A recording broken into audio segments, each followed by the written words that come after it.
Hello, welcome to my channel. So today I have a video for you guys, which is my freshman year first semester experience. So basically this video is going to be a talk about my first year in college and this semester and how it went. So let's get right into it.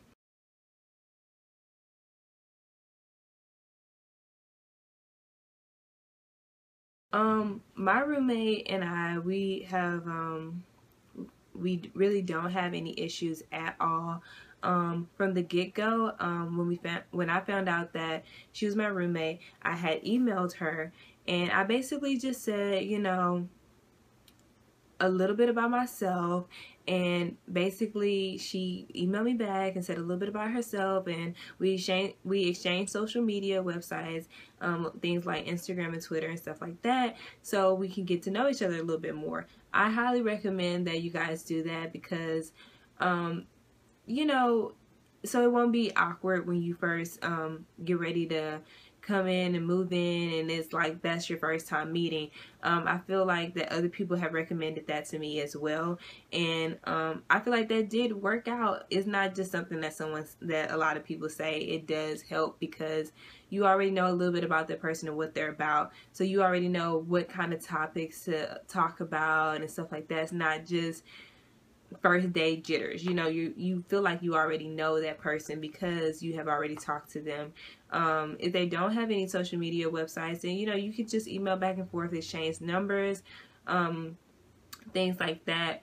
I didn't deal with any bad roommate situations, but what I do recommend is that if you do have an issue with your roommate, that you talk to your RA. I don't know if like all colleges do this, but me and my roommate did do a roommate agreement, so you will do that, and you can just set like ground rules on what you prefer to do, what you like and what you don't like. I don't live in a traditional dorm room. As you guys can see, this is like one room to myself. My roommate has a room to herself. We share the bathroom, and we have a small living space and a small kitchenette. So basically we kind of have our own space, so that's the reason why we may not have a lot of issues. And also because, you know, we aren't issue type people. You know, I feel like some people, they're the rowdy type, like they like to argue or they like to bicker and stuff like that. But as long as you set your ground rules in the beginning, everything should be fine. If not, stay in touch with your RA, stay in touch with the housing, to see what steps you can take if you have to deal with a roommate that is crazy.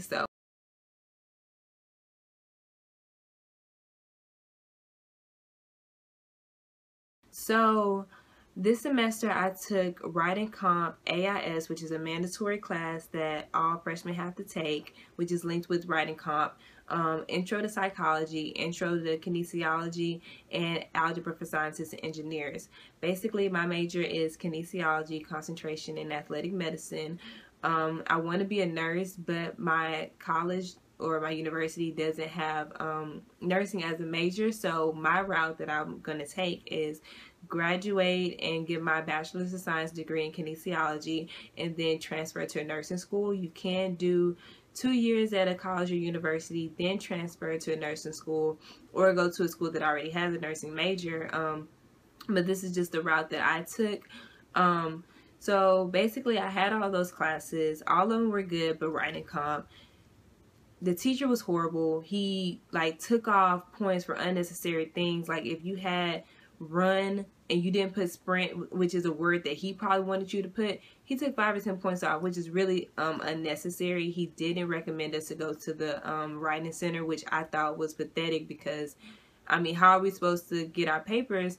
And his way that he wants us to have it, if, you know, we don't know like how he wants it. So he didn't recommend us to do that. After a while, like, I just went to the writing center because I'm like, hey, I'm filling all of these papers, I need some help.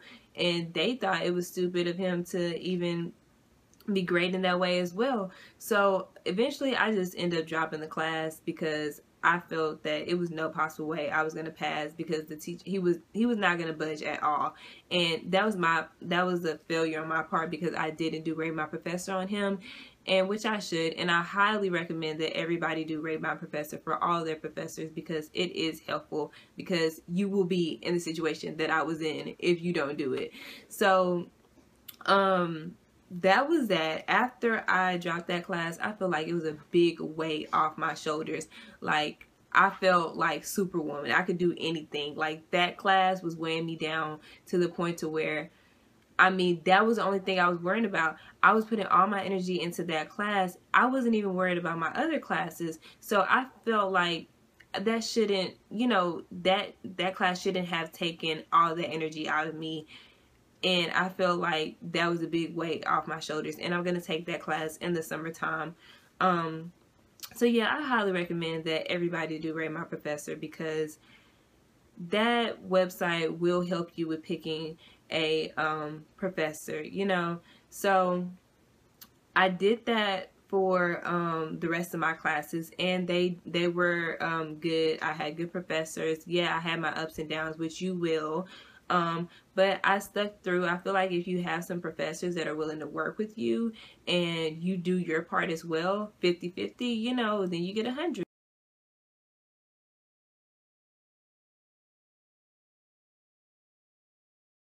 Right now, I'm actually in finals week. As you can see, like, my room is like crazy. It's just everywhere. I had 2 finals back to back. I know, back to back.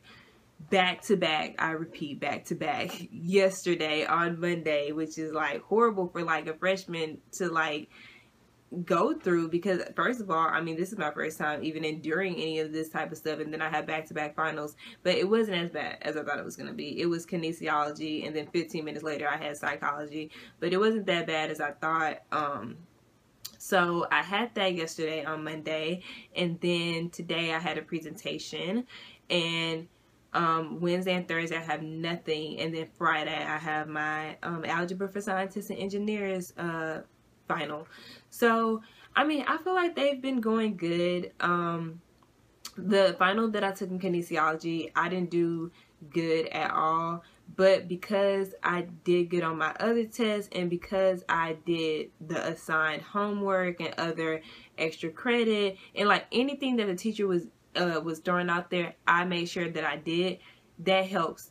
That's what I recommend. I highly recommend that you do all your homework, that you any extra credit that the teacher's willing to give. I mean, those are free points, you know, you might as well do that. I just feel like, you know, if you do all those things and, you know, you get a bad grade that doesn't sit well with you, I mean, you won't drop that bad. Like, and then in college, I mean, a 60 something is like a D. I mean, well, where the college that I'm at, a 60 something is a D.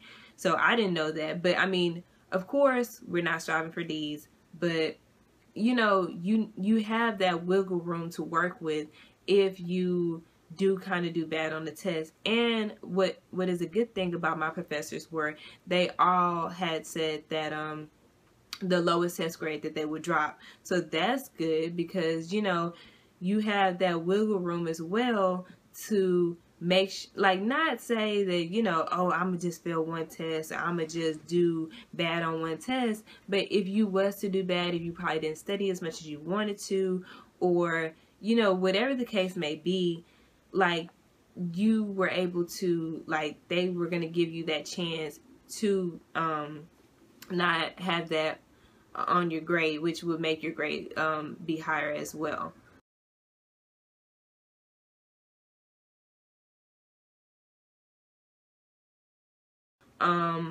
Basically, I signed up for my classes when I came back from Christmas break. As you can see, I'm already ready to leave and go home for Christmas break. But I signed up for classes on December 2nd, I think, after Thanksgiving. So I was like the second to last sign up date, which was like horrible, because there was hardly anybody that I could choose from as far as teachers and classes. So that was kind of hard. And basically, I did rate my professor this time. I did do rate my professor this time on all of my teachers. So that was a good thing. Two, for my politics and sociology class, those two teachers were recommended to me, and I made sure to look them up on Rate My Professor as well, because you know you want to also double check and make sure, and good reviews. And I'm taking 2 history classes next year as well with the same teacher, and she had great reviews as well. So I highly recommend Rate My Professor. The only thing that I had a problem with was I was trying to sign up for biology class, and I wasn't able to sign up for it because it was just a lot of chaotic stuff. People were telling me one thing, people were telling me another.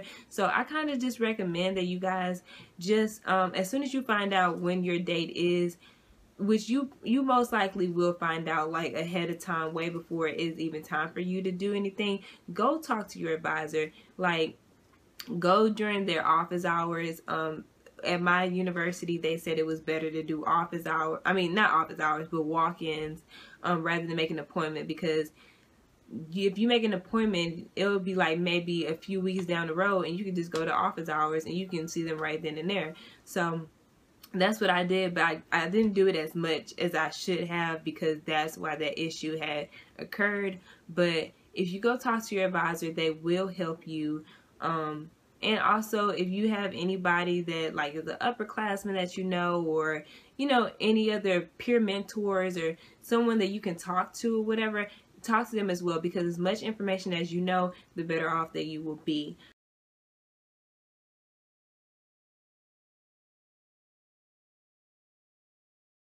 Basically, the first thing I'm going to talk about is the fact that me and my boyfriend, we go to the same college, and we have done track since middle school and all the way to high school, and we did summer track as well.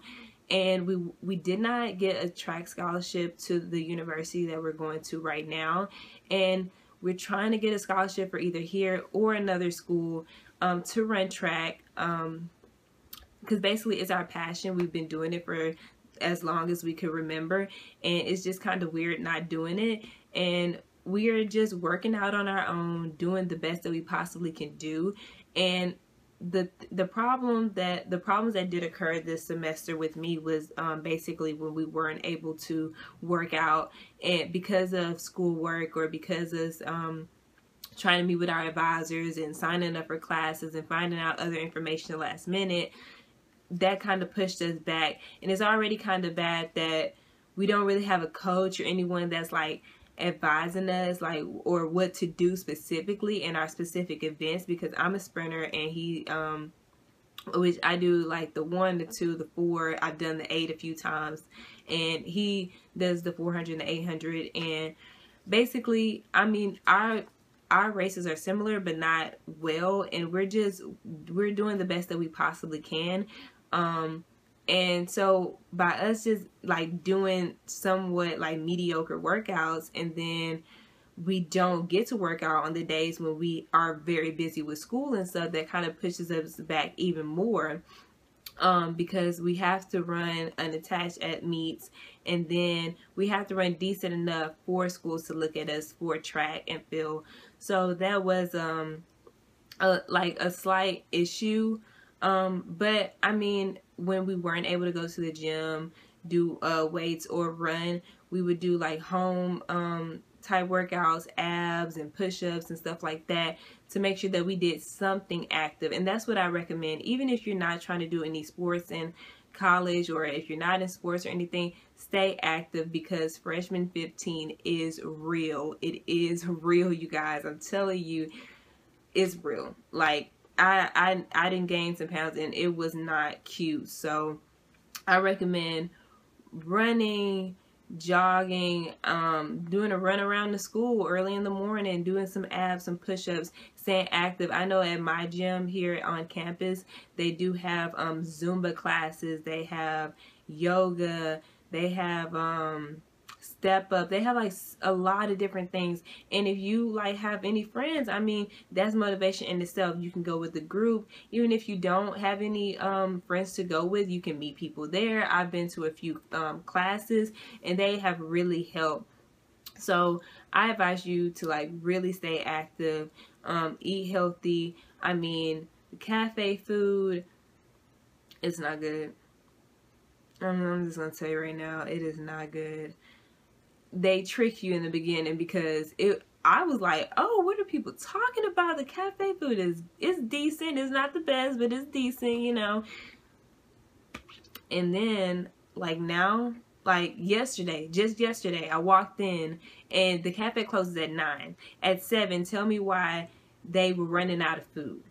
And the food that they did have was like hideous, nasty. So luckily I had money to go buy me some food off campus. Like across the way there was a Taco Cabana. I got me food there because this is not good. So that's what I recommend. If you're working in the summertime, or if you have any extra change, like start saving up, because there will be times, if you do live on campus, there will be times when you just don't want to eat the food. I mean, my meal plan did come with dining dollars, but I mean, I used them all up. So that's why, you know, I'm just using my money now. But yes, like have you like some extra snacks or something at your house, because sometimes it will be those days where the cafe food, you just don't want to eat it, you know. You're better off without it. So that's another thing that I recommend. So the last thing that I'm going to talk about is this book. It's called You Chic, The College Girl's Guide to Everything.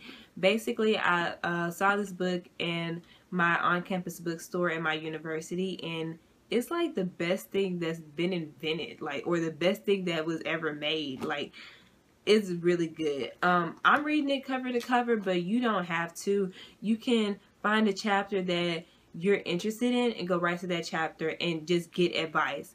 I found like a lot of good advice throughout this book. It talks about anything that you would have a problem with. It talks about class schedule, boys, roommates, eating right, everything that you could possibly think of. And you know what? It's coming from people that are in our situations. It's coming from college women, college girls, and they're telling you their experience. So it's not just someone that's just talking out the top of their head. It's people that have gone through the situation, or that is going through the situation currently. So I highly recommend that you gift this book to someone that you know that's going into college, or you buy yourself.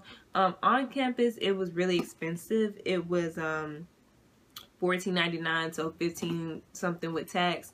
But I mean, it's a good investment because you can use it all 4 years, and for $15, that's a good deal. I mean, I don't really know for sure if it's on Barnes and Nobles or nothing like that, but I highly recommend that you guys check this book out. A few chapters that they have is Surviving Temptation Island, which talks about the over-the-top party pals and ways to deal, dangerous dependency, prescription drugs, facing sexual harassment on campus. Another chapter 10, Money Matters, the ins and outs of financial aid, finding scholarships and surprises, avoiding the credit card black hole, and living fabulously on a budget. And chapter 2, Sharing Space, the preliminaries, bringing some sanity to dorm chaos, a fashionista's tips on fitting it all in, sloppy roommates, simple solutions, and making the move on campus. This book is not like one of those dummy guide books that they have. I'm not saying that those are bad, but I'm just saying that this is about girls in college in our situations, and they tell you tips that are like girly, you know, things that you would, you know, like basically I read this chapter about when you're taking certain clothes, you know, you want to take clothes that you wear a lot, staple pieces. You want to take stuff that you know that you're going to wear a lot. Because obviously, if you see back there, that closet is small. It's hard to fit a lot of things. Yes, I have drawers, but it's hard to fit a lot of things. So it's good to just pick out the very important things that you like, and maybe some of the things that you know may, just so you have a little variety. But yeah, so basically that concludes this video. Thank you guys for watching. Please like, subscribe, tell me down below if you're going to college, if you know someone that's going to college, and if you are in college currently, tell me how finals went. Tell me just anything that you want. Like this video if you want to see more videos like this. And thank you again for watching.